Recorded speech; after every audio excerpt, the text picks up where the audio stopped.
Nous sommes de retour dans ce live TV Finance. Bienvenue si vous nous rejoignez sur TV Finance. Comme chaque jour, on tente de vous donner des outils de compréhension et d'aide à la décision. Et pour ce faire, il y a notre point stratégique et hebdomadaire. Une séance pour laquelle j'ai le plaisir d'accueillir Éric Galliègue, président de Valcan Expertise. Bonjour Éric. Merci, bonjour, merci à vous d'être sur ce plateau, sur le plateau de TV Finance. On va commencer comme d'habitude par le bilan de la semaine. Quel est selon vous quel bilan tirez-vous de cette semaine? Le bilan de la semaine est assez facile à tirer, il est très positif, on le sait bien, puisque le CAC 40 a dépassé ses plus hauts historiques du 4 septembre 2000, avec une hausse de près de 3% sur les mesures que l'on fait donc du jeudi clôture au jeudi clôture, donc on est à plus 3%. Sur le CAC 40, à plus 2,4% sur les actions américaines, tandis que la parité euro-dollar est stable cette semaine, autour donc de 1,1550. D'accord, donc c'est une bonne semaine. C'est une très bonne semaine, puisque c'est une semaine en quelque sorte de fête, puisque nous retrouvons le même niveau qu'il y a 21 ans. Alors ça induit un certain nombre de commentaires généraux qu'on ne fera pas aujourd'hui, mais c'est vrai que c'est une tendance tout à fait favorable qui s'est déroulée au cours de cette semaine. D'accord, 21 ans, c'est l'éclatement de la bulle Internet en gros. Absolument. Ok, très bien. On va passer à l'actualité, puisque donc vous nous avez sélectionné quatre actualités qui ont du sens selon vous à analyser. On commence par cette nouvelle que tout le monde attendait, donc le fameux tapering de la Réserve fédérale américaine. Que vous notez, quelle est la note que vous donneriez à cette nouvelle dans votre scénario? C'est une note plutôt négative, toutes choses égales par ailleurs. Le fait que la Fed ait annoncé, donc dans son comité de politique monétaire qui s'est déroulé mardi et mercredi cette semaine, que la Fed ait annoncé, donc conformément aux attentes, donc une réduction des achats d'actifs constitue plutôt une mauvaise nouvelle. Elle était attendue, mais toute chose égale par ailleurs, c'est une mauvaise nouvelle. Les 120 milliards par mois vont passer à 0 en juin 2022, par palier de 15 milliards par mois, donc 10 pour les obligations d'État, pour les bons du Trésor, et 5 pour les MBS, les Mortgage-Backed Securities, donc pour les obligations privées. C'était attendu et c'est à nouveau plutôt une mauvaise nouvelle. Ça montre que les politiques monétaires sont en train de se normaliser. C'est effectivement c'est l'impression que donnent les différents communiqués des banques centrales. On parle de la BCE, du coup, maintenant. Voilà, c'est la deuxième actualité de la semaine, qui est aussi monétaire, puisque donc hier, je crois que c'était hier ou avant-hier, Christine Lagarde a clairement indiqué qu'il était très improbable que les taux remontent en 2022. C'est ça. Donc, on sait que la BCE est aussi dans une logique de quantitative easing et que le PE2P va perdurer jusque mars 2022.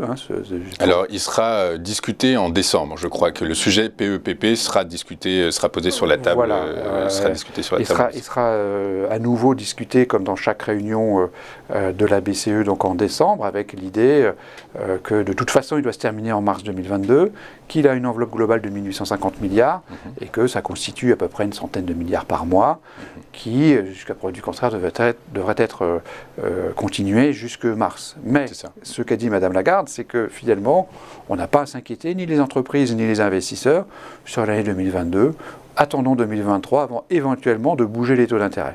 Ça veut dire qu'en termes de taux d'intérêt réglementés, on restera à zéro ou en négatif, ce qui est le cas pour les banques, par rapport donc à la BCE. C'est plutôt une bonne nouvelle qui vient en quelque sorte compenser la mauvaise nouvelle monétaire de la Fed. D'accord, donc moins 1 pour le tapering américain et plus 1 pour ce maintien, cette prorogation en tout cas des mesures de soutien de la BCE à l'économie européenne. On bascule sur évidemment la seconde actualité de la semaine, les records absolus marqués par le CAC 40 notamment, des records également aux États-Unis.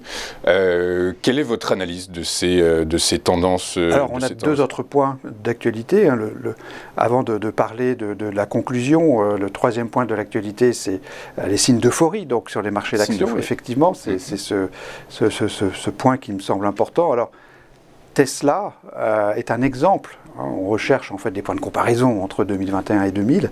Donc c'est vrai que Tesla, aujourd'hui, en progressant d'une façon phénoménale, on le voit sur sa capitalisation boursière, qui est passée de 800 milliards à 1200 milliards en quelques semaines. C'est absolument hallucinant.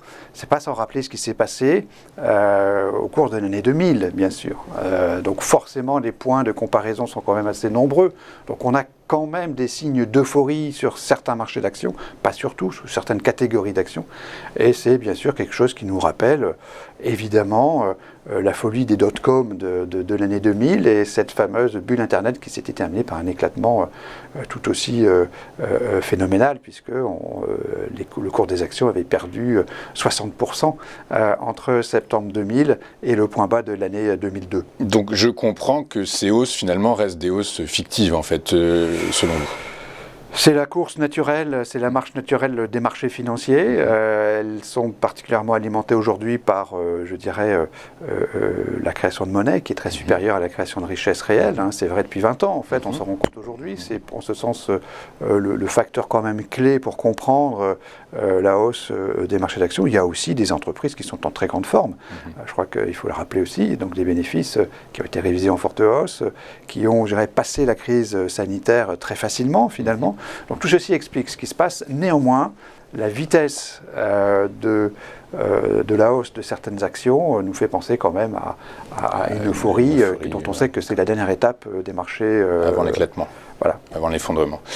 On finit avec l'emploi aux États-Unis. Oui. Le secteur privé aux États-Unis qui a créé bien plus d'emplois qu'attendu en octobre. Alors, d'après l'enquête ADP, c'est effectivement le quatrième point qui est plutôt positif et qui vient compenser le point négatif précédent, qui se réfère donc à l'économie et qui est de dire finalement, on a eu quelques inquiétudes sur le marché de l'emploi américain avec le passage de création d'emplois de plus d'1 million en juin, en passant par moins de 200 000 au mois de septembre, ce qui n'est pas beaucoup. Donc on attend le mois d'octobre avec cet indicateur avancé en quelque sorte que représente l'enquête ADP. L'enquête ADP nous donne 571 000. Exactement. Donc c'est quand même beaucoup plus important que ce qui était anticipé 400 000 à 400 000. Anticipé, oui, voilà, donc c'est quelque chose qui est plutôt sympathique, parce qu'on est au-dessus des attentes, la nouvelle est bonne. Toujours favorable, mais surtout parce qu'on aurait en niveau un retour de la hausse, en quelque sorte, des créations d'emplois chaque mois, ce serait plutôt positif et montrerait que l'économie américaine, finalement, arrive à se redresser malgré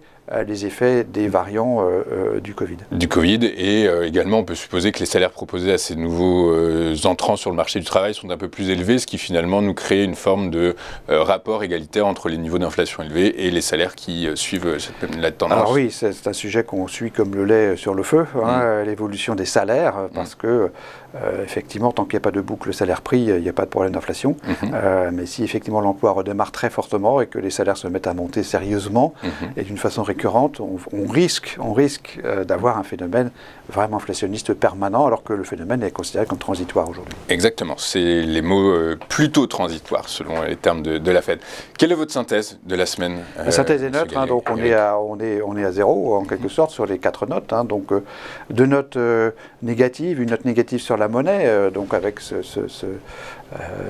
FOMC américain qui a confirmé le tapering, donc on change de politique monétaire. Voilà, on n'est plus dans le plentiful, on commence effectivement à corriger un petit peu cette politique monétaire qui reste accommodante, comme on dit, bien sûr, on crée toujours la monnaie, mais ça diminue de 15 milliards par mois. Ceci a été compensé donc par la déclaration de Madame Lagarde, et puis on a donc ces signaux, je dirais, d'euphorie boursière qui sont compensés par la bonne tenue de l'économie américaine. Donc au total, une actualité neutre cette semaine. D'accord, très bien. Dans cet environnement, dans cette tendance, quelles seraient les pistes d'investissement que vous dégagez ? Alors nous sommes aujourd'hui très prudents sur les marchés, par application de notre méthodologie qui reprend donc notre actualité de la semaine. Cette actualité qui a été très négative depuis 3 mois. Le cumul des points est négatif de 18 depuis le mois d'août. D'accord, donc vous jouez la prudence alors que, a priori, les indices sont on a quand même eu une actualité négative de moins 18 points, un CAC 40 qui a progressé de quelques pourcents et qui a atteint son plus haut historique. On considère qu'effectivement, dans ce contexte-là, il mieux vaut être prudent, même si on a bien conscience de l'inertie des phénomènes et de la forme d'euphorie quand même qui s'empare des marchés d'actions aujourd'hui, qui considèrent que les annonces, notamment monétaires, confirment qu'on a une visibilité au moins jusque mars prochain, voire même juin. Il y aura toujours du quantitative easing des 2 côtés de l'Atlantique pendant quelques mois. Donc on se réjouit de l'instant. Et peut-être on oublie le futur. Très bien. Je vous remercie Eric pour votre intervention et vos conseils. Je vous dis à la semaine prochaine sur le plateau de TV Finance. Merci Eric.